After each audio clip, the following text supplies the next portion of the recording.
നമ്മൾ ഇന്ന് കുറച്ച് പൊതിച്ചോറ് കെട്ടാൻ വേണ്ടി പോവാണ് കേട്ടോ. നമുക്ക് വേണ്ടിയിട്ടല്ല, ഒരു നേരത്തെ ആഹാരത്തിന് പോലും വകയില്ലാത്ത കുറച്ച് പേരെങ്കിലും നമ്മുടെ ചുറ്റുമുണ്ടല്ലോ. അപ്പോൾ അങ്ങനെയുള്ളവരെ കണ്ടെത്തി കൊടുക്കാൻ വേണ്ടിയിട്ടാണ് നമ്മൾ ഈ ഒരു പൊതി കെട്ടുന്നത്. അപ്പോൾ അതിനുവേണ്ടി ഞാൻ എന്തൊക്കെ കറികൾ ഉണ്ടാക്കിയെന്ന് നോക്കാം കേട്ടോ. പയറുതോരനുണ്ട്, ചക്ക അവിയലാണ് കേട്ടോ, പിന്നെ ചീനി വേവിച്ചത്, അതായത് കപ്പ വേവിച്ചത്. ശരിക്കും പറഞ്ഞാൽ ഞാൻ കപ്പയും അതുപോലെ ചക്കയും എടുത്തത് മീൻകറി വെക്കാമെന്ന് വിചാരിച്ചിട്ടാണ്. നമ്മുടെ ഇതിലൊരു ചേട്ടൻ മീനായിട്ട് പോകും. അപ്പോൾ പുള്ളിക്കാരൻ്റെ ഇത് വാങ്ങിച്ച് മീൻകറിയും മീൻ വറുത്തതും വെക്കാമെന്നാണ് വിചാരിച്ചത്. പക്ഷേ സൂക്ഷ്മം പോലെ ഇന്ന് പുള്ളിക്കാരൻ വന്നില്ല. അല്ലെന്നുണ്ടെങ്കിൽ ആ ഒരു മെനു നമുക്ക് മാറ്റായിരുന്നു. പിന്നെ ഒന്നും ചെയ്യാൻ പറ്റിയതില്ല, കാരണം ഞാൻ രാവിലെ അത് പ്രിപ്പയർ ചെയ്ത് കഴിഞ്ഞായിരുന്നു. പിന്നെ നമ്മൾ ചമ്മന്തി, കൊണ്ടാട്ട മുളക്, ഉണക്കമീൻ വറുത്തത്, പിന്നെ മുട്ട, അച്ചാർ, ഇത് ഇത്രയും കൂടെ വെച്ചങ്ങ് അഡ്ജസ്റ്റ് ചെയ്തു. ശരിക്കും പറഞ്ഞാൽ നമ്മൾ ഉദ്ദേശിച്ച മെനു അല്ലാത്തത് കൊണ്ട് ചെറിയൊരു വിഷമമുണ്ട്. എന്നാൽ ഇത് ഇത്രയും കൊടുക്കാൻ പറ്റില്ലോ എന്ന് ഓർത്തിട്ട് സന്തോഷമുണ്ട് കേട്ടോ. അങ്ങനെ നമ്മൾ 6 പൊതിയാണ് കേട്ടോ റെഡിയാക്കി എടുത്തത്. അപ്പോൾ ഇതെല്ലാം പൊതിഞ്ഞ് വെച്ചതിന് ശേഷം ഞാനും അച്ഛനൊക്കെ പോയി റെഡിയായി. കുറച്ച് നേരം കുഞ്ഞുറങ്ങി കിടന്നതാണ്. പിന്നെ അവനെയും പൊക്കിയെടുത്ത് നമ്മൾ ഇനിയിപ്പോൾ പൊതിച്ചോറൊക്കെ ആയിട്ട് പുറത്തോട്ട് പോവാണ്. ഇത് കൊടുക്കുന്ന വീഡിയോ എന്തായാലും എടുക്കുന്നില്ല, കാരണം അത്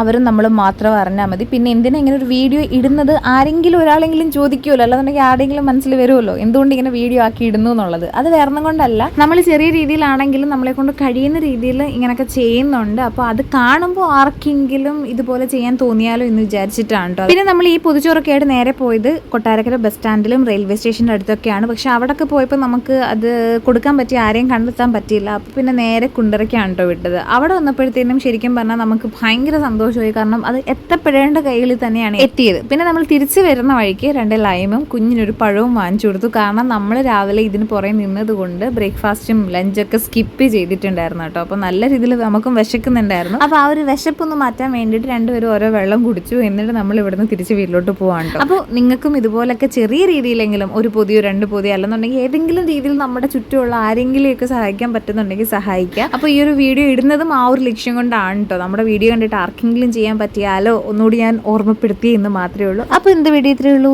ടാറ്റാ, ബൈ.